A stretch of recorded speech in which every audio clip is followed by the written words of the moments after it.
1, 2, 3, blow!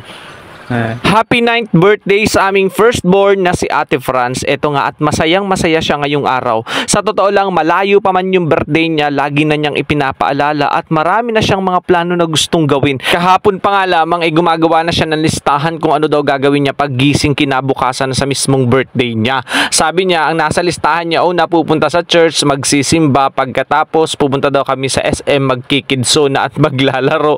Pagkatapos daw maglaro, kakain daw kami. Kailangan daw dun sa kakainan may pizza at may halo-halo. Grabe talaga itong batang ito.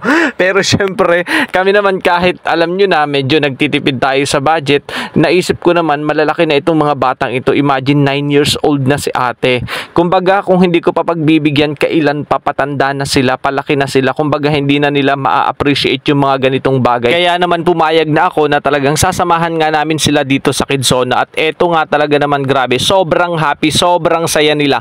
At habang nakikita ko nga na masayang masaya sila, grabe yung saya na nararamdaman ko sa kaibuturan ng aking puso, grabe sobrang saya ko na din. Kaya naman hindi ko pinalampas yung pagkakataon na to na bawat gagawin nila dito sa loob ng Kidzona, talaga namang sabi ko kailangan mai-video ko para naman pagtanda nila meron silang mga babalik-balikan at pagtanda nila meron silang mga karanasan na maaalala na ginawa nila nung bata pa sila. Kasi kawawa din naman kapag kabata tapos hindi nila naranasan yung mga ganitong bagay. Kumbaga masakit din naman sa part ko kapag hindi ko naibigay yung mga ganito. Minsan-minsan lang naman kasi, hindi yung araw-araw. Sa totoo nga lang, dito nga sa SM Ghoul, sobrang tagal namin bago makapunta kami dito. Yung talagang may kailangan lang, mahalagang kailangan puntahan, bilhin, or kailangan gawin. Kaya kami napapadpad sa mga ganitong klase ng lugar. At habang naglalaro nga sila dito, ay grabe, kitang-kita ko na talagang sobrang saya nila kasi minsan lang talaga sila makapunta dito. Kaya yung bawat gagawin nila dito sa loob ng Kidzona, talagang minake sure ko na kailangan kong maibidyo. At eto nga, kanina nga lamang